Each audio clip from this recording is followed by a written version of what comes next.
السلام عليكم ورحمة الله. الحمد لله رب العالمين والصلاة والسلام على أشرف الأنبياء والمرسلين محمد وعلى آله وأصحابه أجمعين. أما بعد، أعوذ بالله من الشيطان الرجيم. وإن يمسسك الله بضر فلا كاشف له إلا هو وإن يمسسك بخير فهو على كل شيء قدير.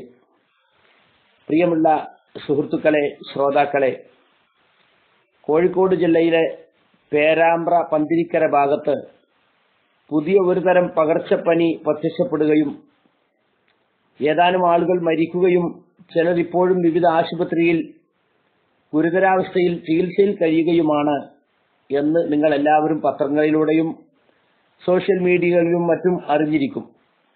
മാത്രമല്ല, പ്രദേശത്തുള്ള പലരും ആരോഗ്യവകുപ്പിന്റെ നിരീക്ഷണത്തിലാണ്. ഇതുവരെ കേട്ടിട്ടില്ലാത്തൊരു പ്രത്യേകതരം പനിയാണ് ഈ പ്രദേശത്ത് പ്രത്യക്ഷപ്പെട്ടിട്ടുള്ളതെന്നും ജനങ്ങൾ വളരെ ഭീതിയിലാണെന്നുമൊക്കെ നമ്മൾ അറിയുന്നുണ്ട്. ഡെങ്കിപ്പനി, തക്കാളിപ്പനി, പന്നിപ്പനി പോലെയുള്ള പനിയല്ലെന്നും വൈദ്യശാസ്ത്രം പോലും പകച്ചു നിൽക്കുന്ന മാരകമായ ഒരു പനിയാണ് വവ്വാല് പരത്തുന്നു എന്ന് പറയപ്പെടുന്ന ഈ പുതിയ പനി. ഏതായാലും അല്ലാഹു സുബ്ഹാനഹു വ തആല ഇത്തരം ദുരന്തങ്ങളിൽ നിന്നും എല്ലാവരെയും കാത്തുരക്ഷിക്കട്ടെ എന്ന് നമുക്ക് ആത്മാർത്ഥമായി പ്രാർത്ഥിക്കാം. ഈ പനി ഇനിയും വ്യാപകമാകാതിരിക്കാൻ വേണ്ടി ആരോഗ്യവകുപ്പ് പല മുൻകരുതലുകളും ബോധവൽക്കരണ പരിപാടികളും സംഘടിപ്പിച്ചു വരുന്നുണ്ട്, പഞ്ചായത്തും മുനിസിപ്പാലിറ്റികളും ഒക്കെ കേന്ദ്രീകരിച്ച്. നമ്മളിപ്പോൾ ഇവിടെ ഈ പകർച്ചപ്പനിയുമായി ബന്ധപ്പെട്ട് ഒരാത്മീയ പ്രതിരോധ മരുന്നുമായി സമസ്ത രംഗത്ത് വന്നിട്ടുണ്ട്. അതിനെക്കുറിച്ച് പരാമർശിക്കാനാണ് ഈ വോയിസ് ഞാൻ തയ്യാറാക്കുന്നത്. സമസ്തയുടെ നേതാവ് നാസർ ഫൈസി കൂടത്തായിയുടെ 2 മിനിറ്റ് 10 സെക്കൻഡുള്ള ഒരു ക്ലിപ്പ് പുറത്തു വന്നിട്ടുണ്ട്. എല്ലാവർക്കും ഷെയർ ചെയ്യണമെന്ന് അയാൾ തന്നെ ആവശ്യപ്പെടുന്നുണ്ട്. സമസ്തയുടെ കേന്ദ്ര മുഷാവറ അംഗം വാവാട് കുഞ്ഞിക്കോയ ഉസ്താദിന്റെ നിർദ്ദേശപ്രകാരമാണ് ഞാൻ ഈ വോയിസ് വിടുന്നത് എന്നാണ് പറയുന്നത്. എന്നിട്ട് ഈ പനിയുടെ വ്യാപനം തടയുന്നതിനും അവിടെയുള്ള രോഗികൾക്ക് ശിഫ കിട്ടാനുമുള്ള പ്രതിരോധ മരുന്ന് അയാൾ പറയുന്നത്, ഒന്ന് മങ്കൂസ് മൗലീദ് പൂർണ്ണമായും ചൊല്ലുക, ശേഷം യാസീൻ ഓതുക, പിന്നീട് 12 ആളുകൾ ചേർന്ന് 12 റക്അത്ത് ഖളാഉൽ ഹാജത്തിന്റെ നിസ്കാരം, അതായത് ആവശ്യ പൂർത്തീകരണം, ഉദ്ദേശ സഫലീകരണത്തിനുള്ള നിസ്കാരം നിർവഹിക്കുക. ശേഷം ഈ 12 പേർ ഓരോരുത്തരും ഒറ്റക്കൊറ്റക്ക് 1000 തവണ യാ ഗൗസ് യാ മുഹിയുദ്ദീൻ അബ്ദുൽ ഖാദിർ ജീലാനി എന്ന് ഇസ്തിഗാസ നടത്തുകയും ചെയ്യുക. അതിനുശേഷം ദുആ ചെയ്യുക. ഇപ്രകാരം പരമാവധി വീടുകളിൽ കൂട്ടായും ഒറ്റക്കൊക്കെ ചെയ്താൽ ഈ മാറാവ്യാധി ആ നാട്ടിൽ നിന്ന് നീങ്ങും, എല്ലാവരും സലാമത്താകും എന്നാണ് ഇയാൾ പറയുന്നത്. വാവാട് ഉസ്താദിന്റെ നിർദ്ദേശമാണ്, എല്ലാവർക്കും ഷെയർ ചെയ്യണമെന്നും പറയുന്നത്. അതുപോലെ തന്നെ SKSSFന്റെ പേരാമ്പ്ര മേഖല പുറത്തിറക്കിയ ഒരു പോസ്റ്ററും സോഷ്യൽ മീഡിയയിൽ കാണാനായി. അതിൽ പറയുന്നത്, അത്തിപ്പറ്റ ഉസ്താദിന്റെ മുമ്പിൽ നമ്മൾ ഈ പനിയെക്കുറിച്ച് പറഞ്ഞപ്പോൾ അദ്ദേഹം വീടുകളിലും കൂട്ടായും മങ്കൂസ് മൗലിദോ അല്ലെങ്കിൽ ബദർ മൗലിദോ ഓതി ദുആ ചെയ്യാൻ വേണ്ടി പറഞ്ഞു. അതുകൊണ്ട് മഹല്ല് ഭാരവാഹികളും SYSന്റെയും മഹല്ല് ഫെഡറേഷന്റെയും ആളുകളൊക്കെ ഇത് സംഘാടനം നടത്തണമെന്നാണ് SKSF നിർദ്ദേശിക്കുന്നത്. ചുരുക്കത്തിൽ മുസ്ലിം ഉമ്മത്തിൽ ശിർക്കും ബിദ്അത്തും ഖുറാഫാത്തും അടിച്ചു കയറ്റി വീണ്ടും ആളുകളെ ഈ പരിശുദ്ധ റമളാനിൽ പോലും അള്ളാഹു പൊറുക്കാത്ത പാപമായ ശിർക്കിലേക്ക് നയിക്കാനാണ് സമസ്തക്കാർ ഈ സന്ദർഭം ചൂഷണം ചെയ്യുന്നത് എന്ന് പറയാതിരിക്കാൻ നിർവാഹമില്ല. ഇവിടെ അള്ളാഹു നമുക്ക് ഏതൊരു രോഗവും ഏതൊരു വിപത്തും തന്നാലും അത് മാറിക്കിട്ടാൻ അവനോട് ആത്മാർത്ഥമായി പ്രാർത്ഥിക്കുകയാണ് ഒരു മുസ്ലിം ചെയ്യേണ്ടത്. മാത്രമല്ല, ഇങ്ങനെയുള്ള വിപത്തുകൾ വരുമ്പോൾ ആ പ്രദേശത്തുള്ളവർ മുഴുവനും കൂടുതൽ പാപങ്ങളിൽ നിന്നെല്ലാം തൗബ ചെയ്ത് അള്ളാഹുമായി കൂടുതൽ അടുത്ത് അവനോട് കൂടുതൽ ദുആ ചെയ്ത് കൂടുതൽ സദഖ ചെയ്ത് അങ്ങനെയൊക്കെയാണ് യഥാർത്ഥത്തിൽ രോഗത്തിൽ നിന്നും വിപത്തുകളിൽ നിന്നുമൊക്കെ നമ്മൾ രക്ഷ തേടേണ്ടത്. ദിക്റുകളും ദുആകളും ഒക്കെ വർദ്ധിപ്പിച്ച് രാവിലെയും വൈകുന്നേരവും ചെല്ലേണ്ട ദിക്റുകൾ, അതുപോലെ പ്രത്യേക സന്ദർഭങ്ങളിൽ ചെല്ലേണ്ട ദിക്റുകൾ, ഇതിലെല്ലാം കൂടുതൽ ശ്രദ്ധ ചെലുത്തണം എന്നാണ് പറയേണ്ടത്. നിങ്ങൾ ഖുർആൻ ധാരാളമായി ഓതണം, യാസീൻ മാത്രമല്ല ഖുർആൻ ധാരാളമായി ഓതണം, പ്രാർത്ഥിക്കണം എന്ന് പറയേണ്ടതിന് പകരം നിങ്ങൾ മങ്കൂസ് മൗലിദ് ഓതണം. ഇതാണിപ്പോ വാവാട് ഉസ്താദും അത്തിപ്പറ്റ ഉസ്താദ് രണ്ടാളും പറഞ്ഞിട്ടുള്ളത്. ഈ മങ്കൂസ് മൗലിദ് എന്ന് പറയുന്നത് ആരുണ്ടാക്കിയതാ? സൈനുദ്ദീൻ മഖ്ദൂം ഉണ്ടാക്കി എന്നാണ് ഇവർ പൊതുജനങ്ങളെ തെറ്റിദ്ധരിപ്പിക്കുന്നത്. യഥാർത്ഥത്തിൽ സൈനുദ്ദീൻ മഖ്ദൂം ഒന്നാമനാണെങ്കിൽ ഫത്തുൽ മഈൻ എഴുതിയ ആള് അദ്ദേഹമാണെങ്കിൽ ഹിജ്റ 1000-ലാണ് മരിക്കുന്നത്. അപ്പോൾ 400 ചില്ലാനം കൊല്ലം മുമ്പുണ്ടായതാണ്. ഇനി മഖ്ദൂം അവസാനത്തെ ആളാണെങ്കിൽ 205-ലാണ് അദ്ദേഹം മരിക്കുന്നത്. അപ്പോൾ 200 ചില്ലാനം കൊല്ലം മുമ്പുണ്ടാക്കിയതാണ്. മാലിക് ബിൻ ദീനാറിന്റെ കാലം മുതൽക്കേ ഉള്ള ഇസ്ലാമാണ് ഞങ്ങളുടെ കയ്യിലുള്ളത് എന്ന് പറയുന്ന സമസ്തക്കാർ കൊണ്ടു നടക്കുന്നത് ഈ 400 200 കൊല്ലം പാത്രം പഴക്കമുള്ള ആരോ കെട്ടി ഉണ്ടാക്കിയ മങ്കൂസ് മൗലിദാണ്. മുഴുവൻ സാംക്രമിക രോഗങ്ങൾക്കും ഒരു ചികിത്സയായിട്ടാണ് ഇവിടെ പണ്ട് മുതൽക്കേ മുസ്ലിയാക്കന്മാര് ഇതിനെ പരിചയപ്പെടുത്തുന്നത്. ഇതിന്റെ ഉദ്ദേശം ഈ മങ്കൂസ് ഉണ്ടായ സാഹചര്യം തന്നെ പൊന്നാനിയിൽ ഒരു കാലത്ത് അതിസാരം എന്ന് പറഞ്ഞ കോളറ എന്ന് പറയലോ, വയറ്റുന്നു പോക്ക്, അത് പിടിച്ചു. അങ്ങനെ ആളുകൾ മരിച്ചു തീരാൻ തുടങ്ങിയപ്പോ എല്ലായിടത്തും നിങ്ങൾ വീടുകൾ തോറും മങ്കൂസ് മൗലിദ് നടത്തി സദ്യ കഴിച്ചാൽ നിങ്ങൾക്കിത് സുഖമായി കിട്ടുമെന്ന് സൈനുദ്ദീൻ മഹ്ദൂദ് നിർദ്ദേശിച്ചു എന്നാണ് ഇവർ പച്ചക്കള്ളം എഴുതിവിടുന്നത്. ഇതൊന്നും യാതൊരു തെളിവുമില്ലാത്ത കാര്യമാണ്. ഏതായിരുന്നാലും സുഹൃത്തുക്കളെ, എന്താ ഈ മങ്കൂസിലുള്ളത്? മങ്കൂസിൽ പൊന്നാനിയിൽ വയറിളക്കം പിടിച്ച ആളുകൾ മരിക്കുന്നത് പതിവായപ്പോ ചൊല്ലാൻ പറഞ്ഞ മങ്കൂസിലുള്ളത് അള്ളാഹുവിന്റെ റസൂലിനോടുള്ള പ്രാർത്ഥന കേട്ടോ. അള്ളാഹുവിന്റെ റസൂൽ സല്ലല്ലാഹു അലൈഹി വസല്ലമയെ വിളിച്ചുകൊണ്ട് പ്രാർത്ഥിക്കാണ്. ഇർതകബതു അലൽ ഖത ഗൈറ ഹസിദിൻ വഅദദ് ലക അഷ്കു ഫീഹി യാ സയ്യിദി ഖൈറൻ നബി. ഞാനിതാ തെറ്റുകൾ ഒരുപാട് ചെയ്തിട്ടുണ്ട്, തെറ്റിൽ ഞാൻ വാഹനം കയറിയിട്ടുണ്ട്, കയ്യും കണക്കുമില്ലാത്ത. അതുകൊണ്ട് നിങ്ങളോട് മാത്രമാണ് നബിയെ എനിക്ക് ആവലാതി പറയാനുള്ളത്. അതുകൊണ്ട് എനിക്ക് സയ്യിദി ഖൈറൻ നബി, നബിമാരിൽ ഉത്തമരായ എന്റെ യജമാനരെ എന്ന് വിളിച്ചുകൊണ്ട് റസൂലുള്ളാഹിനോട് പാപമോചനത്തിന് വേണ്ടി ചോദിക്കുകയാണ്. എന്നിട്ടോ അത് മാത്രാണോ? വീണ്ടും അതിലുണ്ട്. നബി സല്ലല്ലാഹു അലൈഹി വസല്ലമയോട് തന്നെ യാ സയ്യിദ സാദാത്തി ജിഇതുക ഖാസിദ അർജു ഹിമാക ഫലാ തുഖയ്യിബ് മഖ്സദി.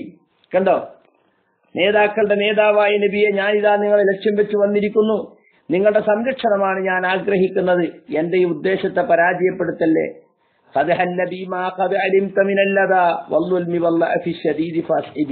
നബിയെ, നിങ്ങൾ അറിയുന്ന ഈ പ്രയാസങ്ങളും മർദ്ദനവും അങ്ങേയറ്റത്തെ ദൗർബല്യവും ഒക്കെ എന്നെ ബാധിച്ചിട്ടുണ്ട്, നിങ്ങൾക്കറിയാമല്ലോ, അതുകൊണ്ട് എന്നെ സഹായിക്കണേ എന്ന്.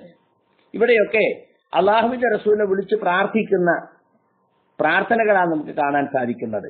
ഇതാണ് മങ്കൂസിലുള്ളത്. ഇതിന് ഇസ്തിഗാസ എന്ന് ഓമന പേരിട്ടത് കൊണ്ട് പ്രാർത്ഥനയല്ലാതാകുമോ? ഇസ്തിഗാസ എന്ന് പറഞ്ഞാൽ പ്രയാസഘട്ടത്തിൽ നടത്തുന്ന ദുആയാണ് സഹായഘട്ടം എന്ന് പറയുന്നത്. നബി സല്ലല്ലാഹു അലൈഹി വസല്ലം ബദറിൽ വെച്ച് അള്ളാഹുവിനോട് ദുആ ചെയ്തതിനെ പറ്റി ഖുർആൻ പറഞ്ഞത് എന്താ? ഇത് തസ്തഗീസൂന റബ്ബക്കും, നിങ്ങൾ റബ്ബിനോട് ഇസ്തിഗാസ നടത്തിയപ്പോൾ എന്നാണ്.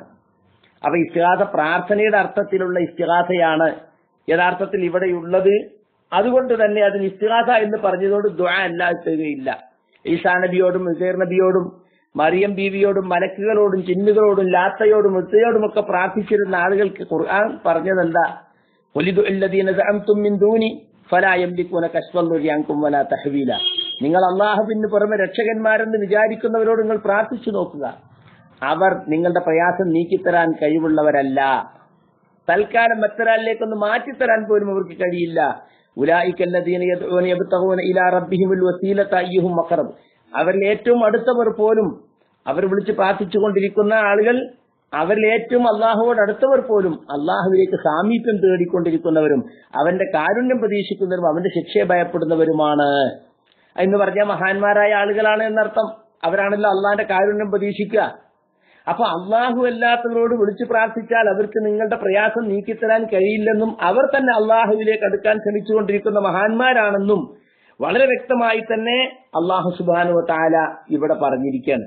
എന്നിട്ട് സുഹൃത്തുക്കളെ, ഇത്ര വ്യക്തമായിട്ട് ഖുർആനിൽ പ്രാർത്ഥന അള്ളാഹുവോട് മാത്രം, സാധാരണക്കാരൊക്കെ പറയും ഞങ്ങൾ അള്ളാഹുവിനോട് മാത്രമേ ദുആ ചെയ്യാറുള്ളൂ എന്ന്. എന്നാൽ ഇവിടെ അള്ളാഹു അല്ലാത്തവരോട് ദുആ ചെയ്യുകയാണ് മങ്കൂസ് മൗലീദിലൂടെ. അതുകൊണ്ട് മങ്കൂസ് മൗലീദോതി ഭക്ഷണദാനം നിർവഹിച്ചാൽ പകർച്ചവ്യാധി ഇല്ലാതാകുമെന്ന പച്ചക്കള്ളം ജനങ്ങളെ വിശ്വസിപ്പിച്ചിട്ട് ഈ ആന്റി കോളറ മൗലീദിനെ പേരാമ്പ്രയിലും ഒന്ന് പരീക്ഷിക്കാനാണ് മുസ്ലിയാക്കന്മാർ ശ്രമിക്കുന്നത്. പിന്നെയുള്ളത് അത്തിപ്പറ്റ ഉസ്താദ് നിർദ്ദേശിച്ച ബദർ മൗലിദാണ്. അതിലെന്താ ഉള്ളത്? ഈ ബദർ മൗലിദ് എന്ന് പറയുന്നത് അതും ഇതുപോലെ തന്നെ ബദരീങ്ങളെ വിളിച്ച് പ്രാർത്ഥിക്കലാണ്. ബദരീങ്ങൾ എന്ന് പറഞ്ഞാൽ ബദർ യുദ്ധത്തിൽ പങ്കെടുത്ത നബി സല്ലല്ലാഹു അലൈഹി വസല്ലമയുടെ സഹാബികൾ, അവരെ പേരിലുണ്ടാക്കിയതാണ് ബദർ മൗലിദ്. യാ മൻ ബിഹി ഹല്ലറദ വമൻ ബിഹമ്മിൻ നകിദ ഖുൽ നാദിയം മുസ്തൻജിദ യാ അഹ്ല ബദരി ശുഹദ. അതാണ് ബദർ മൗലിദിലുള്ളത്. വിഷമങ്ങൾ ഇറങ്ങിയവനെ, വിഷമിപ്പിക്കുന്ന മനോവിഷമം ഉണ്ടായവനെ, നീ വിളിച്ചു തേടിക്കോ, സഹായം തേടി പ്രാർത്ഥിച്ചോ ബദർ ശുഹദാക്കളെ. ഇപ്പൊ പ്രയാസങ്ങളും ബുദ്ധിമുട്ടുകളും വരുമ്പോ ബദർ ശുഹദാക്കളെ വിളിച്ച് പ്രാർത്ഥിക്കാനാ പറയുന്നത്. അന്തും ലനാ ഹിസ്നുൻ ഹസീൻ മിൻ ശർരി ഇബ്ലീസൽ ലഈൻ വകുല്ലി ബൽവാ വസ്നിൻ യാ അഹ്ല ബദരി ശുഹദാ. നിങ്ങൾ ഞങ്ങൾക്ക് ഒരു വലിയ കോട്ടയാണ്, പ്രതിരോധം തീർന്ന എല്ലാ അർത്ഥത്തിലുമുള്ള ഒരു കോട്ടയാണ് നിങ്ങൾ, സംരക്ഷിത കോട്ടയിലാണ് ഞങ്ങൾ. അതായത് ലഈനായ ശപിക്കപ്പെട്ട ഇബ്ലീസിന്റെ ഷർറിൽ നിന്നും അതുപോലെ എല്ലാ വിപത്തിൽ നിന്നും പട്ടിണിയിൽ നിന്നും ഒക്കെ ഞങ്ങൾ രക്ഷിക്കുന്ന കോട്ടയാണ് നിങ്ങൾ ബദർ ശുഹദാക്കളെ. വീണ്ടും പറയുന്നു ബിജാഹിക്കും കംഫാറജി വകം ഫുതൂഹാത്തിൻ തജി ലിഖുറബിൻ വഹറജി യാ അഹ്ല ബദരി ശുഹദാ. നിങ്ങളുടെ മഹത്വം കാരണം എത്രയെത്ര പ്രയാസങ്ങളാണ് ഞങ്ങൾക്ക് നീങ്ങിക്കിട്ടിയത്, എത്രയെത്ര വിഷമങ്ങളിൽ നിന്നാണ് ഞങ്ങൾ രക്ഷപ്പെട്ട് വിജയിച്ചു വന്നത് ബദർ ശുഹദാക്കളെ എന്ന്. നോക്കൂ, നിങ്ങൾ നേർക്കുനേരെ ബദരീങ്ങളെ വിളിച്ച് പ്രാർത്ഥിക്കുന്നതാണ് ബദർ മൗലീദിലുള്ളത്. ബദർ മൗലീദിൽ ഇങ്ങനെ അള്ളാഹുവിനോട് പ്രാർത്ഥിക്കേണ്ട കാര്യം അള്ളാഹുവിന്റെ സൃഷ്ടികളോട് പ്രാർത്ഥിക്കാനാണ് ഇവിടെ മുസ്ലിയാക്കന്മാർ നിർദ്ദേശിക്കുന്നത്. രോഗം സുഖിയായി കിട്ടാനും പകർച്ചവ്യാധികൾ രക്ഷപ്പെടാനും ആരോടാ ദുആ ചെയ്യേണ്ടത്? അള്ളാഹുവിനോടാണ്. ഉദ്ഉനി അസ്തജിബ് ലക്കും, നിങ്ങൾ എന്നോട് ദുആ ചെയ്യൂ, ഞാൻ നിങ്ങൾക്ക് ഉത്തരം ചെയ്യാം. വല്ലദീന തദ്ഉന മിൻ ദൂനിഹി മാ യംലികൂന മിൻ ഖിത്മീർ. അള്ളാഹുവിന് പുറമെ നിങ്ങൾ ആരോട് ദുആ ചെയ്യുന്നു അവർ ഈത്തപ്പഴക്കുരുവിന്റെ പാട പോലും ഉടമയാക്കുന്നില്ല. ഇൻ തദ്ഉഹും ലാ യസ്മഉ ദുആഅക്കും, നിങ്ങൾ അവരോട് ദുആ ചെയ്താൽ അവർ നിങ്ങളുടെ ദുആ കേൾക്കില്ല. വലൗ സമിഉ മസ്തജാബു ലക്കും, ഇനി അവർ കേൾക്കുമെന്ന് സങ്കല്പിച്ചാൽ തന്നെ അവർ നിങ്ങൾക്ക് ഉത്തരം ചെയ്യുന്നതല്ല. വയൗമൽ ഖിയാമത്തി യക്ഫുറൂന ബിശിർക്കിക്കും, ഖിയാമത്ത് നാളിൽ നിങ്ങൾ ഈ ചെയ്ത ഷിർക്കിനെ അവർ തള്ളി പറയുന്നതാണ്. വലാ യുനബ്ബിഉക മിസ്ലു ഖബീർ, ആ പരലോകത്ത് നടക്കാൻ പോകുന്ന കാര്യം നിങ്ങളെ മുൻകൂട്ടി അറിയിക്കുവാൻ അള്ളാഹു സൂത്രജ്ഞാനിയായ അള്ളാഹിനെ പോലെ മറ്റാരുമില്ല എന്ന് സൂറത്തുൽ ഫാത്തിറിൽ അള്ളാഹു പറയാണ്. അപ്പൊ നേർക്കുനേരെ അള്ളാഹുവിന്റെ ഔലിയാക്കൾ എന്നിവർ വിശ്വസിക്കുന്ന ആളുകളോട്, അല്ലാഹുവിന്റെ റസൂലിനോട്, ഇങ്ങനെയുള്ളവരോടൊക്കെ ദുആ ചെയ്യുകയാണ് ഇസ്തിഗാസ എന്ന പേര് പറഞ്ഞുകൊണ്ട്. ബദർ മാലയിലുണ്ട് ബദരീങ്ങൾ ഫേരീനെ ഓതുന്ന ലോകർക്ക് ബദനില്ലോ ബാകൾ അണവില്ല എന്നോവർ. ബദരീങ്ങളെ പേര് ഓതി ബദർമാല ചൊല്ലിയാല് അവർക്ക് ഒബാകൾ വരൂല. ഒബാ എന്ന് പറഞ്ഞാല് പകർച്ചവ്യാധികളൊന്നും വരൂല. അതുപോലെ അത് കഴിഞ്ഞിട്ട് അവസാനം ഈ ബദറിന്റെയും ബദർ മൗലിദിന്റെയും മങ്കൂസിന്റെയൊക്കെ അവസാനമുള്ള പ്രാർത്ഥന ഇവരെ റസൂലുള്ളാന്റെ ജാഹ് കൊണ്ട് തവസ്സുലാക്കലുണ്ട് ഈ മങ്കൂസിന് ശേഷം. അതുപോലെ ബദരീങ്ങളെ കൊണ്ട് തവസ്സുലാക്കലുണ്ട് ഇതില്. പക്ഷെ ബദർമാലയ്ക്ക് ശേഷമുള്ള തവസ്സുല് കുറച്ചുകൂടി തല തിരിഞ്ഞതാ. ദണ്ണം ബലാഉം വബാഉം മണയാമൽ തരുളർ ബദീരീങ്ങൾ കാവലിലേകല്ല. ദണ്ണം എന്ന് പറഞ്ഞ ദീനം, ബലാ എന്ന് പറഞ്ഞ പരീക്ഷണം, വബാ എന്ന് പറഞ്ഞാൽ പകർച്ചവ്യാധി, സാംക്രമിക രോഗം, അതൊക്കെ വരുമ്പോ ബദരീങ്ങളെ കാവൽ കൊണ്ട പടച്ചോനെ. അപ്പൊ അള്ളാഹുവിന്റെ കാവൽ കൊണ്ടാ എന്ന് അള്ളാഹുവിനോട് ചോദിക്കുന്നതിന് പകരം ബദരീങ്ങളെ കാവൽ തരണേ അള്ളാഹുവേ എന്ന് നേരെ മറിച്ച് തിരിച്ച് തവസ്സുൽ ചെയ്യുന്ന കാഴ്ചയും നമുക്ക് കാണാൻ സാധിക്കും. പണ്ടൊക്കെ സുഖപ്രസവത്തിന് വേണ്ടി ബദർമാല ചൊല്ലിയിരുന്നു. ബദർമാല ചൊല്ലിയാൽ പിന്നെ ഏത് പ്രയാസമുള്ള പ്രസവവും പ്രസവിക്കുമെന്നതിൽ സംശയമില്ല എന്നാണ് ബദർമാലയിൽ പറയുന്നത്. അതൊക്കെ നമ്മൾ പലവട്ടം വിശദീകരിച്ചിട്ടുള്ള കാര്യമാണ്. മഹാന്മാരായ ആളുകളോട് നേരിട്ട് ദുആ ചെയ്താൽ അത് ശിർക്കാണ്. അവരെ ഇടയാളരാക്കിക്കൊണ്ട് അള്ളാഹുവിനോട് ദുആ ചെയ്താൽ അത് ബിദ്അത്താണ്. അത് രണ്ടും ഇതിൽ നടക്കുന്നുണ്ട്. ശിർക്കുമുണ്ട്, ബിദ്അത്തുമുണ്ട്. പിന്നെ നാസർ ഫൈസി പറയുന്നത്, നാസർ ഫൈസി കൂടത്തായി പറഞ്ഞ എന്താ, മങ്കൂസ് പൂർണ്ണമായി ചെല്ലുക, ഒരു ആൾ കൂടി ഇതിൽ 12 ആളുകൾ ചേർന്നിട്ട് 12 റക്അത്ത് നിസ്കരിക്കുക. ഇങ്ങനൊരു നിസ്കാരം, ഇതിന് സലാത്തുൽ ഹാജത്താണ് ഇത് എന്നാണ് ഇവരെ വാദം. ആവശ്യ പൂർത്തീകരണത്തിന് വേണ്ടിയുള്ള സംഗതിയായിട്ടാണ് ഈ നിസ്കാരത്തെ ഇവർ പരിചയപ്പെടുത്തുന്നത്. മൊത്തത്തിൽ ഖുതുബിയത്താണ് നാസർ ഫൈസി പറയുന്നത്. പക്ഷെ അദ്ദേഹം ഖുതുബിയത്ത് തുറന്നു പറയണില്ല. 1000 വട്ടം മൊയ്തീൻ ഷേഖിനെ വിളിക്കുന്നത് ഖുതുബിയത്താണെന്ന് സാധാരണക്കാർക്കൊക്കെ അറിയാം. പക്ഷെ അങ്ങനെ പറയാതെ 12 റക്അത്ത് നിസ്കരിക്കണം, എന്നിട്ട് മൊയ്തീൻ ഷേഖിനെ 1000 വട്ടം വിളിക്കണം. അത് തന്നെയല്ലേ ഖുതുബിയത്ത്. വമയുനാദിസ്നി അൽഫം ബിഖൽവതിഹി അസ്മൻ ബിഹിമ്മതിഹി സർമൻ ലിഗഫവതിഹി അജബ്തുഹു മുസ്രിയം മിൻ അജ്ലി ദഅവതിഹി ഫല്യദ്ഉ യാ അബ്ദൽ ഖാദിർ മുഹിയദ്ദീനി. കണ്ടോ, ആരെങ്കിലും എന്റെ ഒഴിഞ്ഞിരുന്ന് 1000 തവണ എന്റെ പേര് വിളിച്ചു തേടിയാൽ അയാളുടെ ആവശ്യം മനസ്സിൽ ഉറപ്പിച്ചുകൊണ്ടും ഉറക്കമൊഴിച്ചുകൊണ്ടും, എന്നാൽ അയാളുടെ പ്രാർത്ഥന കാരണമായി ഞാൻ പെട്ടെന്ന് തന്നെ അവന് ഉത്തരം ചെയ്യും. അതുകൊണ്ട് യാ അബ്ദുൽ ഖാദിർ മുഹിയദ്ദീൻ എന്ന് വിളിച്ചു തേടട്ടെ എന്നാണ് അതിലുള്ളത്. ബഅദ സ്വലാത്തി സിനത്തൈ അശറത മിൻ റക്അ മഅൽ ഫവാത്തിഹി വൽ ഇഖ്ലാസ് ബിൽ ഖൽഅ. കണ്ടോ, 12 റക്അത്ത് നിസ്കാരത്തിന് ശേഷമായിരിക്കണം. ഓരോ റക്അത്തിലും ഫാത്തിഹയും അതുപോലെ ഖുൽ അല്ലാഹു ഓതണം. ഇതാണ് സുഹൃത്തുക്കളെ ഖുത്ബിയത്ത് എന്ന് പറയുന്നത്. അത് പറയാതെ മൂപ്പര് അതിൽ പറഞ്ഞ കാര്യങ്ങൾ പറയാണ്. ഇത് പറയുമ്പോൾ മുസ്ലിയാക്കന്മാര് പറയും യഹ്യാ ഉലൂമുദ്ദീൻ ഗസാലി പറഞ്ഞിട്ടുണ്ട് ഇങ്ങനെ ആവശ്യം വരുമ്പോ 12 റക്അത്ത് നിസ്കരിക്കാൻ. പക്ഷേ അതിന്റെ അടിക്കുറിപ്പ് എഴുതി ആഖിറുൽ ഇറാഖി അങ്ങനെ ചില റിപ്പോർട്ടുകൾ ഉണ്ടെങ്കിലും അതിനെപ്പറ്റി പറഞ്ഞതെന്താ? ഹദീസ് ഇബ്നു മസ്ഊദ് ഫി സ്വലാത്തിൽ ഹാജ 12 റക്അത്തൻ അഖ്റജു അബൂ മൻസൂർ ദൈലമി ഫി മുസ്നദിൽ ഫിർദൗസ് ബിഇസ്നാദൈനി ലഈഫൈനി ജിദ്ദൻ. കണ്ടോ, ആവശ്യ പൂർത്തീകരണത്തിനുള്ള 12 റക്അത്ത് നിസ്കാരത്തെ കുറിച്ച് ഇബ്നു മസ്ഊദിനെ തൊട്ട് ഉദ്ധരിക്കപ്പെടുന്ന ദൈലം റിപ്പോർട്ട് ചെയ്ത ഹദീസ് അത് 2 സനദിലൂടെ വന്നിട്ട് രണ്ടും അങ്ങേയറ്റം ദുർബലമാണ്. ഫീഹിമാ അംർ ഇബ്നു ഹാറൂൻ അൽ ബലഖി കസ്സബഹു ഇബ്നു മഈൻ. ഇബ്നു മഈൻ എന്ന് പറയുന്ന മുഹദ്ദിസ് പെരുങ്കള്ളൻ എന്ന് പറഞ്ഞിട്ടുള്ള അംർ ഇബ്നു ഹാറൂൻ അൽ ബലഖിയാണ് ഇതിന്റെ സനദിലുണ്ട്. വഫീലൽ ഉഖ്റ അതല്ലാത്ത മറ്റു ന്യൂനതകളുമുണ്ട്. പിന്നെ ചുരുങ്ങിയത് 2 റക്അത്താണ്, കൂടിയാൽ 12 എന്നൊക്കെ ന്യായീകരിക്കാറുണ്ട്. ആ 2 റക്അത്തിന്റെ റിപ്പോർട്ടും ദുർബലമാണെന്നാണ് പിന്നീട് ആഖിറുൽ ഇറാഖി യഹ്യാ ഉലൂമുദ്ദീൻ എഴുതിയ അടിക്കുറിപ്പിൽ തന്നെ പറയുന്നത്. അപ്പൊ അതുകൊണ്ട് ഇതൊന്നും യാതൊരു തെളിവുമില്ലാത്തതാണ്. ഇബ്നുൽ ജൗസി തന്റെ മൗദൂഅത്തിലും ഇതുപോലെ 12 റക്അത്തിന്റെ കാര്യം ഉദ്ധരിക്കുന്നുണ്ട്. അത് റിപ്പോർട്ടിൽ ആദ്യത്തെ 10 റക്അത്തിൽ ഓരോ റക്അത്തിലും ഫാത്തിഹയും ആയത്തുൽ കുർസി 10 വട്ടം ഓരോ റക്അത്തിലും, പിന്നെ അവസാനത്തെ 2 റക്അത്തിന് അൽ ഫാത്തിഹ 1 വട്ടവും 50 വട്ടം കൊല്ലുന്നതും ഓരോ റക്അത്തിൽ ചൊല്ലുക എന്ന് പറയുന്നുണ്ട്. അത് പിന്നെ നോമ്പെടുക്കാനൊക്കെ പറയുന്നുണ്ട്. ബുധനും വ്യാഴവും വെള്ളിയും നോമ്പെടുത്തിട്ട് വെള്ളിയാഴ്ച ദിവസം ജുമഅ നടക്കുന്ന പള്ളിയിൽ പോയിട്ടാണ് ഈ 12 നിസ്കരിക്കേണ്ടത് എന്നൊക്കെയാണ് അതിൽ പറയുന്നത്. പക്ഷേ അബ്ബാൻ ഇബ്നു അയ്യാഷ് എന്ന് പറയുന്ന കള്ളനായ പെരുങ്കള്ളൻ, റസൂലുള്ളാഹിയുടെ പേരിൽ പെരുങ്കളവ് പറയുന്ന റാവിയാണ് അതിലുള്ളതെന്നും അത് മൗദൂആണ്, നബിയുടെ പേരിൽ നിർമ്മിച്ചുണ്ടാക്കിയതാണെന്നും ഇബ്നുൽ ജൗസി തന്നെ അതിൽ മൗദൂഅത്തിലും വേറെ പല ജുസ്ജാനിയെ പോലെ വേറെ പണ്ഡിതന്മാരും എടുത്തു പറഞ്ഞിട്ടുണ്ട്. അപ്പൊ ഇങ്ങനെ തിരിച്ചും നബിയുടെ പേരിൽ കെട്ടിയുണ്ടാക്കിയതോ അല്ലെങ്കിൽ ദുർബലമായതോ ആയ ഒരു റിപ്പോർട്ടാണ് ഈ 12 റക്അത്ത് നിസ്കാരം എന്ന് പറയുന്നത്. ഈ 12 റക്അത്ത് എന്തിനു വേണ്ടിയാ? 1000 വട്ടം മൊയ്തീൻ ശൈഖിനെ വിളിക്കുന്നതിനുള്ള മുന്നൊരുക്കാണിത്. ശിർക്കും തൗഹീദും തമ്മിലുള്ള കോമ്പിനേഷൻ കണ്ടോ നിങ്ങൾ? എന്നിട്ടും ഇതിനെ ന്യായീകരിക്കാണ്. മാത്രമല്ല ശൈഖ് ഹാജരാകുമെന്നാണ് ഇവര് ഈ ഖുത്ബിയത്ത് നടത്തുന്നവരെ 1000 വട്ടം വിളിക്കുന്നവരുടെ ഉദ്ദേശം. യാ ഗൗസൽ അലമി അബ്ദുൽ ഖാദിരി സുർആ യാ സയ്യിദ് ഹദുർനി യാ മുഹിയ്യദ്ദീനി എന്ന് അതിൽ തന്നെ ഉണ്ട്. കണ്ടോ, ഗൗസുൽ അലമേ അബ്ദുൽ ഖാദിർ ജീലാനിക്ക് ഇവർ കൊടുത്ത പേരാണ് ഏറ്റവും വലിയ സഹായം. അത് അള്ളാഹ്ക്ക് വരേണ്ട പേരാ. എന്നിട്ട് നിങ്ങൾ ഹാജരാകൂ എന്ന്. അങ്ങനെ ശൈഖ് ഹാജരാകുമെന്നും ഹാജരായിട്ട് ഇവരുടെ ആവശ്യം പൂർത്തീകരിച്ചു കൊടുക്കുമെന്നാണ് ഈ ഖൗമിന്റെ വിശ്വാസം. യഥാർത്ഥത്തിൽ ശൈഖ് അബ്ദുൽ ഖാദിർ ജീലാനി അങ്ങനെ പറഞ്ഞിട്ടുണ്ടോ? അദ്ദേഹം പറഞ്ഞതിനെതിരാണിത്.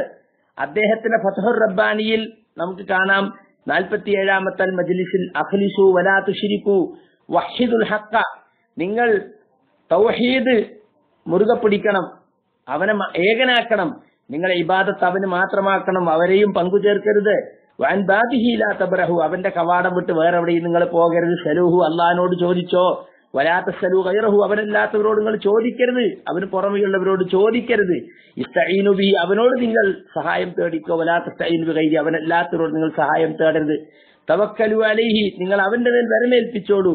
വലാ തതവക്കലു അലാ ഗൈരിഹി, അവനല്ലാത്തവരുടെ മേൽ നിങ്ങൾ വരമേൽപ്പിക്കരുത് എന്ന് തന്നെ വ്യക്തമായിട്ട് പറയാണ്. യഥാർത്ഥത്തിൽ ഇങ്ങനെയുള്ള ആളുകൾ മനസ്സിലാക്കണം, നാളെ പരലോകത്ത് ശൈഖ് മുഹിയുദ്ദീൻ അബ്ദുൽ ഖാദിർ ജീലാനി നിങ്ങളുടെ ശത്രുവായിരിക്കും. കാരണം അല്ലാഹു പറയുന്നുണ്ട്, വമൻ അളല്ലു മിമ്മൻ യദ്ഉ മിൻ ദൂനില്ലാഹ് മൻ ലാ യസ്തജീബു ലഹു ഇലാ യൗമിൽ ഖിയാമ വഹും അൻ ദുആഇഹിം ഗാഫിലൂൻ. ഖിയാമത്ത് നാൾ വരെയും ഉത്തരം ചെയ്യാത്ത അള്ളാഹുവിന് പുറമെയുള്ളവരോട് പ്രാർത്ഥിക്കുന്നവനേക്കാൾ വഴിപിഴച്ചവർ ആരുണ്ട്? വഹും അൻ ദുആഇഹിം ഗാഫിലൂൻ, അവരാകട്ടെ ഇവരുടെ പ്രാർത്ഥനയെ കുറിച്ച് അശ്രദ്ധരുമാണ്. കാരണം അവർ മരിച്ചുപോയി ബർസഖിലാണ്, അവർക്ക് ഇവിടുത്തെ കാര്യങ്ങളൊന്നും ശ്രദ്ധിക്കാനോ കേൾക്കാനോ അറിയാനോ കഴിയില്ല. വൈദാ ഹുശ്റന്നാസ് കാനൂ ലഹും അദാഅ, നാളെ പരലോകത്ത് എല്ലാവരും ഒരുമിച്ച് കൂട്ടപ്പെടുമ്പോൾ ആ പ്രാർത്ഥിക്കപ്പെട്ടവർ ഈ പ്രാർത്ഥിച്ച ആളുകൾക്ക് ശത്രുക്കളാകും.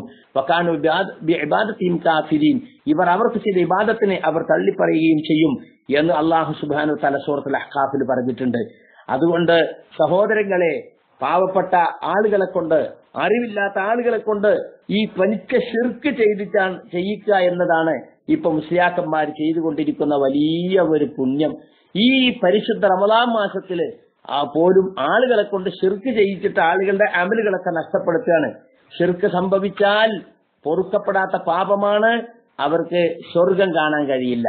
ഇന്നല്ലാഹ ലാ യഗ്ഫിറു അൻ യുശ്റക ബിഹി വയഗ്ഫിറു മാ ദൂന ദാലിക ലിമൻ യശാ. അല്ലാഹുവിനോട് ശിർക്ക് വെക്കപ്പെടുന്നതിനെ പൊറുക്കുകയില്ല, അതല്ലാത്തതിന് താഴെയുള്ള പാപങ്ങൾ അവൻ ഉദ്ദേശിക്കുന്നവർക്ക് പുറത്തു കൊടുക്കും എന്ന് ഖുർആനിൽ ആവർത്തിച്ചു പറഞ്ഞിട്ടുള്ള കാര്യമാണ്. അതുകൊണ്ട് ഇത്തരം ശിർക്കോടുകൂടി മരണപ്പെട്ടാൽ എന്തായിരിക്കും സ്ഥിതി? പനി പിടിച്ച് മരിക്കുന്നതിനേക്കാളും ആപത്താണ് യഥാർത്ഥത്തിൽ ഈ മങ്കൂസ് ചൊല്ലിയും അതുപോലെ തന്നെ ഈ പറഞ്ഞ ഈ 1000 വട്ടം മൊയ്തീശിനെ വിളിക്കുകയും ചെയ്യുന്ന ആളുകൾ. പനി പിടിച്ച് മരിക്കുന്ന ഒരാളെ സംബന്ധിച്ചിടത്തോളം അയാൾക്ക് ഈ ദുനിയാവിൽ കുറച്ച് വിഷമങ്ങളും ത്യാഗങ്ങളും ഒക്കെ സഹിക്കേണ്ടി വരും. എങ്കിലും ക്ഷമയോടുകൂടി അയാൾ ശിർക്കിലേക്കൊന്നും പോകാതെ തൗഹീദിൽ തന്നെ ഉറച്ചു നിന്നു. ആ പനിയുടെ പേരിൽ അയാൾ ശിർക്കിലേക്കോ കുഫറിലേക്കോ ഒന്നും പോയില്ല. അങ്ങനെയുള്ള ചികിത്സകൾക്കോ അങ്ങനെയുള്ള മുസ്ലിയാക്കന്മാർ പറയുന്ന ഇത്തരം ആത്മീയ ചികിത്സകളിലേക്കൊന്നും പോയില്ല. അങ്ങനെ അയാൾ മരണപ്പെട്ടാൽ അയാൾക്ക് പരലോകത്ത് അള്ളാഹു ഇൻഷാ അള്ളാഹ് വമ്പിച്ച പ്രതിഫലമായിരിക്കും നൽകുക. കാരണം അദ്ദേഹം തൗഹീദോട് കൂടിയാണ് മരിച്ചത്. എന്നാൽ പനി മാറാൻ വേണ്ടിയും പകർച്ചവ്യാധി മാറാൻ വേണ്ടിയും മുസ്ലിയാക്കന്മാർ പറഞ്ഞ ഈ മങ്കൂസ് മൗലിദും ഈ ബദർ മൗലിദും അതുപോലെ 1000 വട്ടം മൊയ്തീൻ ശേഖനെ വിളിക്കുന്ന ഈ കുതുബിയത്ത് മോഡലും ഇതൊക്കെ നടത്തിക്കൊണ്ടാണ് ഒരാൾ മരണപ്പെട്ടാൽ അയാൾ സ്വാഭാവിക മരണം മരിച്ചാൽ പോലും അയാളെ പരലോകം വളരെ അപകടകരമാണ്. ആ ശിർക്കോട് കൂടി അയാൾ മരിച്ചാൽ അയാൾക്ക് സ്വർഗം നിഷിദ്ധമാണ്. ഇന്നഹു മൻ യുശ്രിക് ബില്ലാഹ് ഫഖദ് ഹറമല്ലാഹു അലൈഹിൽ ജന്ന വമഅവാഹു നാർ. ആരെങ്കിലും അള്ളാഹുവിൽ പങ്കു ചേർക്കുന്നവരായിക്കൊണ്ട് മരണപ്പെട്ടു പോയാൽ അവർക്ക് അള്ളാഹു സ്വർഗം നിഷിദ്ധമാക്കിയിരിക്കുന്നു. കണ്ടോ, അവരുടെ സങ്കേതം നരകമാണ്. അത്തരം അക്രമികൾക്ക് യാതൊരു സഹായികളുമില്ല. അപ്പൊ ഷിർക്കോടുകൂടി മരിക്കുക എന്നത് വളരെ ഗൗരവമുള്ള വിഷയമാണ്. അതുകൊണ്ട് എന്തെങ്കിലും ആപത്തുകളോ രോഗങ്ങളോ വരുമ്പോ അള്ളാഹുവിന്റെ റസൂലും സഹാബത്തും പഠിപ്പിച്ച പരിഹാരമല്ലാതെ ഇത്തരത്തിലുള്ള മുസ്ലിയാക്കന്മാരുടെ പരിഹാരങ്ങളിലേക്ക് നമ്മൾ പോകുന്നത് നമ്മുടെ ആഖിറം നഷ്ടപ്പെടാൻ കാരണമാകുമെന്ന് സാധാരണക്കാരായ ആളുകൾ മനസ്സിലാക്കണമെന്ന് ഈ പരിശുദ്ധ റമദാനിൽ പ്രത്യേകം ഞാൻ ഓർമ്മപ്പെടുത്തുകയാണ്. അതുകൊണ്ട് വളരെ ഗൗരവത്തിൽ നമ്മൾ മനസ്സിലാക്കണം. ഇങ്ങനെയുള്ള കാര്യങ്ങൾ നമ്മളെ ഭാഗത്ത് സംഭവിക്കാതിരിക്കാനാണ് നമ്മൾ ശ്രദ്ധിക്കേണ്ടത്. കാരണം ശിർക്കിനെ അത്രയേറെ ഭയപ്പെടണമെന്നാണ് അള്ളാഹുവും റസൂലും നമ്മളെ പഠിപ്പിച്ചിട്ടുള്ളത്. അത് ഇസ്തിഗാസായ നോവനെ പേരിട്ടത് കൊണ്ട് അതൊരിക്കലും ശിർക്കല്ലാതാകുന്നില്ല എന്ന് സാധാരണക്കാരായ ആളുകൾ മനസ്സിലാക്കണം. മുസ്ലിയാക്കന്മാരെ സംബന്ധിച്ചിടത്തോളം അവർക്ക് മാലയും മൗലീദും റാത്തീബും ഖുതുബിയത്തും ഒക്കെ ഇവിടെ ലൈവായി നിലനിൽക്കണം. അത് അവരെ വയറ്റുപഴപ്പിന്റെ കാര്യമാണ്. മജ്ലിസുന്നൂർ എന്ന പേരിൽ ഏതാനും വർഷങ്ങളായി EK സമസ്ത മഹല്ലുതോറും നടപ്പിലാക്കിക്കൊണ്ടിരിക്കുന്ന പരിപാടി എന്താണെന്നറിയിട്ട് മാല, മൗലീദ്, റാത്തീബ്, ഖുതുബിയത്ത് തുടങ്ങി ജനം കൈയൊഴിച്ചിട്ടുള്ള ദുരാചാരങ്ങളെ മുഴുവനും ഇവിടെ വീണ്ടും പുനഃസ്ഥാപിക്കുക.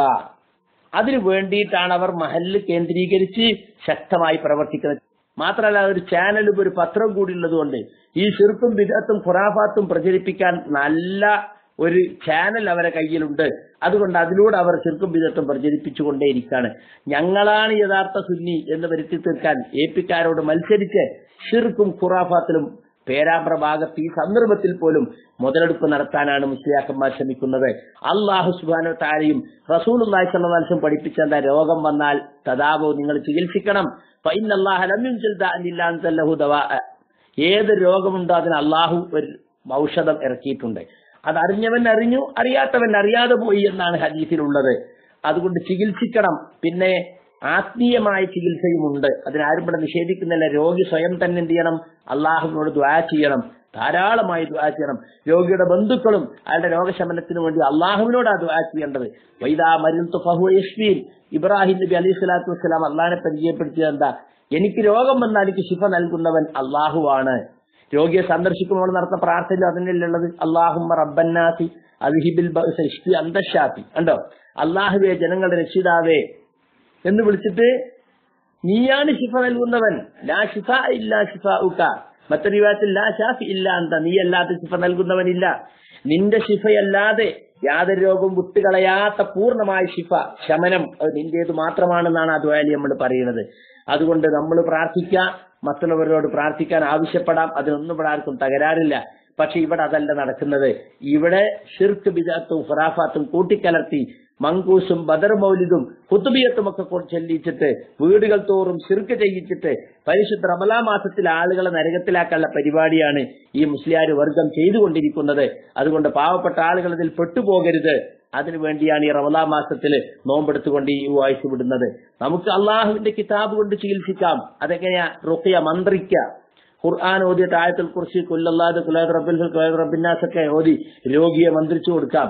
രോഗി ആ രോഗിയുടെ അടുത്ത് പോലും പോകാൻ പാടില്ല എന്നാ പറയുക. അപ്പൊ ദൂരെ നമുക്ക് പ്രാർത്ഥിക്കാനേ സാധിക്കുള്ളൂ.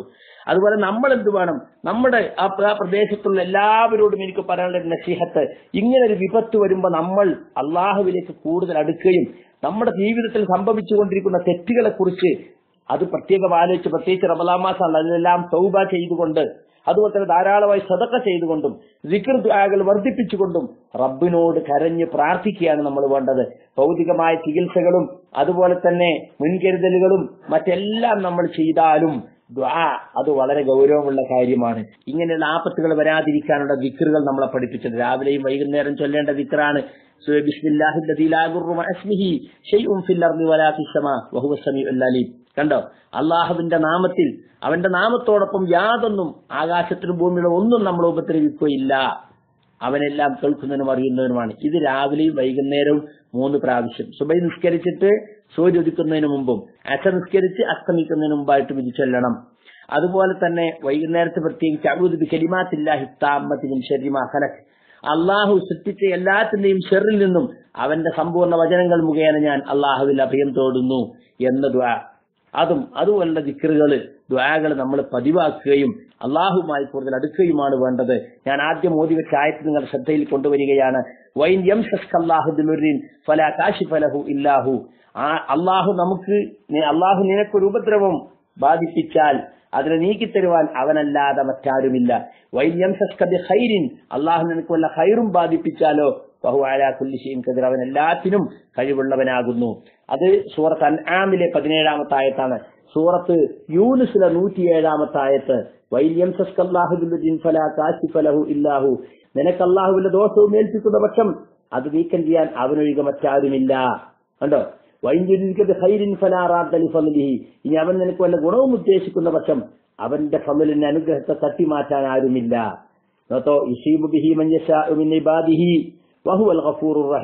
തന്റെ അടിമകളിൽ നിന്ന് താനിച്ഛിക്കുന്നവർക്ക് ആ അനുഗ്രഹം അവൻ അനുഭവിപ്പിക്കുന്നു, അവൻ ഏറെ പൊറുക്കുന്നവൻ കരുണാനിധിയുമത്രേ. അപ്പൊ അള്ളാഹു തന്നിട്ടുള്ള ഈ പ്രയാസത്തിന് രക്ഷ നൽകുവാൻ അള്ളാഹുവാണ് പഠിപ്പിച്ചിട്ടുള്ള മാർഗമാണ്, അള്ളാഹുവാണ്, അല്ലാതെ മറ്റാരുമില്ല. അവൻ പഠിപ്പിച്ച മാർഗത്തിലൂടെ അല്ലാതെ നമ്മൾ ഈ പുതുതായിട്ടുണ്ടായിട്ടുള്ള മങ്കൂസും ഈ ബദർമൗലിദും ഇതെല്ലാം പിൽക്കാലത്ത് ചില ആളുകൾ കെട്ടിയുണ്ടാക്കിയതാണ്. അതൊന്നും നമ്മൾ ചെല്ലേണ്ടതില്ല. ചൊല്ലുന്നത് നമ്മളെ ശിർക്കിലേക്ക് നയിക്കും, ബിദ്അത്തിലേക്ക് നയിക്കും എന്ന് പ്രത്യേകം ഓർമ്മിക്കണം. അങ്ങനെയുള്ള കാര്യങ്ങൾ അതിലുണ്ട്. അറിഞ്ഞു അറിയാതെ അത് ചൊല്ലി ഈ പരിശുദ്ധ റമളാനിൽ നിങ്ങളുടെ ഇബാദത്ത് കുളമാക്കാൻ നിങ്ങൾ ക്ഷമിക്കരുത്. മുസ്ലിയാക്കന്മാരോട് നിങ്ങൾ എന്ത് ബഹുമാനം വെച്ചു പുലർത്തുന്നുണ്ടെങ്കിലും ഇത്തരത്തിലുള്ള തെറ്റുകൾ നമ്മുടെ ഭാഗത്തുണ്ടാ നമ്മൾ സൂക്ഷിക്കണം. സുഹൃത്തുക്കളെ, മക്കാ മുശ്രിക്കുകൾ പോലും സന്നിഗ്ധ ഘട്ടങ്ങളിൽ, വിഷമസന്ധികളിൽ അള്ളാഹുവോടാണ് ദുആ ചെയ്തിരുന്നത് എന്നാണ് ഖുർആൻ പഠിപ്പിക്കുന്നത്. ഫൈദാ റകിബൂ ഫിൽ ഫുൽകി ദഅവുല്ലാഹ മുഖ്ലിസീന ലഹുദ്ദീൻ ഫലമ്മാ നജാഹും മിനൽ ബർരി ഇദാ ഹും യുശ്രികൂൻ. സൂറത്ത് അൻകബൂത്ത് 66-ാമത്തെ ആയത്തിൽ, അവർ കപ്പലിൽ യാത്ര ചെയ്താൽ, കപ്പലിൽ കയറി കാറ്റും കോളും പിടിപെട്ടാൽ എന്ത് ചെയ്യും മക്കാ മുശ്രിക്കുകൾ? അവർ അള്ളാഹു കീഴ്വണക്കം അവന് മാത്രമാക്കിക്കൊണ്ട് അള്ളാഹുവോട് ദുആ ചെയ്യും. കരയിലേക്ക് അള്ളാഹുവെ രക്ഷപ്പെടുത്തിയാലോ അവർ വീണ്ടും അതേ ശിർക്കിലേക്ക് പോകും എന്ന് ഖുർആൻ പറഞ്ഞിട്ടുണ്ട്. അവിടെ റാസി പറയുന്നുണ്ട്, ഇശാറത്തൻ ഇലാ അന്നൽ മാനിഅ മിനത് തൗഹീദി ഹുവൽ ഹയാത്തുദ് ദുനിയ വബയാനു ദാലിക വഅന്നഹും ഇദൻ ഖതഅ റജാഹു മിനദ് ദുനിയ റജഉ ഇലൽ ഫിത്രത്തി ഷാഹിദതി ബിത്തൗഹീദ്. മനുഷ്യന്റെ പ്രകൃതി ഏകത്വത്തിന് സാക്ഷ്യം വഹിക്കുന്ന മനുഷ്യന്റെ ശുദ്ധ പ്രകൃതിയാണ്. കണ്ടോ, ആ ദുനിയാവിന്റെ ജീവിതമാണ് ഈ തൗഹീദിനുള്ള തടസ്സം. ദുനിയാവിലുള്ള പ്രതീക്ഷ അവർക്ക് മുറിഞ്ഞു കപ്പലിൽ പോകുമ്പോൾ, അപ്പോൾ അവരുടെ യഥാർത്ഥ പ്രകൃതത്തിലേക്ക് അവർ മടങ്ങും. വവഹദു വഅഖ്ലസു, അല്ലാഹുവിനെ ഏകനാക്കും, അവനോട് മാത്രം പ്രാർത്ഥിക്കും. ഫൈദാൻജാഹും വാർജഹും ആദു മാ കാനു അലൈഹി മിൻ ഹുബ്ബി ദുനിയ വഅശ്റഫു. എന്നാൽ അല്ലാഹു രക്ഷപ്പെടുത്തി കുറച്ചുകൂടി അവർക്ക് അവധി നൽകിയാലോ അവർ നേരത്തെ ഉണ്ടായിരുന്ന ദുനിയാവിനോടുള്ള സ്നേഹത്തിലേക്ക് അവർ എത്തുകയും അവർ ശിർക്കിൽ അകപ്പെടുകയും ചെയ്യും, വീണ്ടും ശിർക്ക് ചെയ്യും എന്നാണ് റാജി വരെ പറഞ്ഞിട്ടുള്ളത്. അതുകൊണ്ട് സുഹൃത്തുക്കളെ, ഇത് വളരെ കാര്യമായി നമ്മൾ പരിഗണിക്കേണ്ട ഒരു കാര്യമാണ്. അള്ളാഹുവിനോട് മാത്രം ദുആ ചെയ്യുക. സൂറത്ത് അൻആമിൽ അള്ളാഹു പറഞ്ഞിരുന്ന മക്കാ മുശ്രിക്കുകളെ സംബന്ധിച്ച്, നമ്മൾ മക്കാ മുശ്രിക്കുകളുടെ നിലവാരം പോലും ഇല്ലാത്ത അവസ്ഥയിലായിപ്പോയല്ലോ നമ്മുടെ നാട്ടിലെ മുസ്ലിയാക്കന്മാർ എന്നാണ് നമ്മൾ ആലോചിക്കുന്നത്. വിഷമസന്ധികളിലാണ് അവർ അള്ളാഹുവിനോട് ദുആ ചെയ്തിരുന്നെങ്കിൽ ഏറ്റവും വലിയ സന്നിഗ്ധ ഘട്ടത്തിൽ പോലും അള്ളാഹുവിനെ വിളിക്കാനും അള്ളാഹുവിനോട് ദുആ ചെയ്യാനും അല്ല മുസ്ലിയാക്കന്മാർ പഠിപ്പിക്കുന്നത്. മക്കാ മുശ്രിക്കുകളെ സംബന്ധിച്ച് സൂറത്ത് അൻആമിൽ പറയുന്നു, അൻആം 40-41 ഖുൽ അറഅയ്തകും ഇൻ അതാകും അദാബുല്ലാഹ് ഔ അതതുകും അശ്ശാഅ അഗൈറല്ലാഹി തദ്ഉന ഇൻ കുൻതും സാദിഖീൻ. നിങ്ങൾ എനിക്ക് പറഞ്ഞു തരൂ, നിങ്ങൾക്ക് അള്ളാഹുവിന്റെ ശിക്ഷ വന്നാൽ അല്ലെങ്കിൽ അന്ത്യസമയം വന്നാൽ അള്ളാഹുവോടല്ലാത്തവരാണോ അള്ളാഹു അല്ലാത്തവരോടാണോ നിങ്ങൾ ദുആ ചെയ്യുക? നിങ്ങൾ സത്യവാന്മാരാണെങ്കിൽ എനിക്ക് പറഞ്ഞു തരൂ. ബൽ ഇയ്യാഹു തദൂൻ, അല്ല, നിങ്ങൾ അവനോട് മാത്രമാണ് പ്രാർത്ഥിക്കുക. ഫയക്ഷിഫു മാ തദ്ഉന ഇലൈഹി, ഏതൊരു കാര്യത്തിനു വേണ്ടി നിങ്ങൾ അവരോട് ദുആ ചെയ്തോ ആ കാര്യത്തിൽ അവർ നിങ്ങൾക്ക് മോചനം നൽകും. ഏത് പ്രയാസത്തിൽപ്പെട്ടാണോ നിങ്ങൾ അവരോട് പ്രാർത്ഥിച്ചത് ആ പ്രയാസം നീക്കിത്തരും ഇൻഷാ അവൻ ഉദ്ദേശിച്ചാൽ. വതൻസൗന മാ തുശ്രികൂൻ, നിങ്ങൾ പങ്കു ചേർക്കുന്നവരെയൊക്കെ നിങ്ങൾ ആ സമയത്ത് മറന്നു കളയും. കണ്ടോ? അപ്പോ അള്ളാഹു വർമ്മ പലരെയും വിളിച്ച് പ്രാർത്ഥിച്ചിരുന്ന, പല ദൈവങ്ങളെയും പൂജിച്ചിരുന്ന ആളുകൾ, അവർ പോലും അവർക്ക് അള്ളാഹിന്റെ ശിക്ഷ വന്നാൽ അവർ ആരോടാ പ്രാർത്ഥിക്കുക? അള്ളാഹുവിനോടാണ് പ്രാർത്ഥിക്കുക. അവരെ ബിംബങ്ങളോടോ അവരെ ദേവന്മാരോടോ അല്ലെങ്കിൽ അവരെ മഹാന്മാരോടോ ഒന്നും അവർ പ്രാർത്ഥിക്കാൻ നിൽക്കൂല.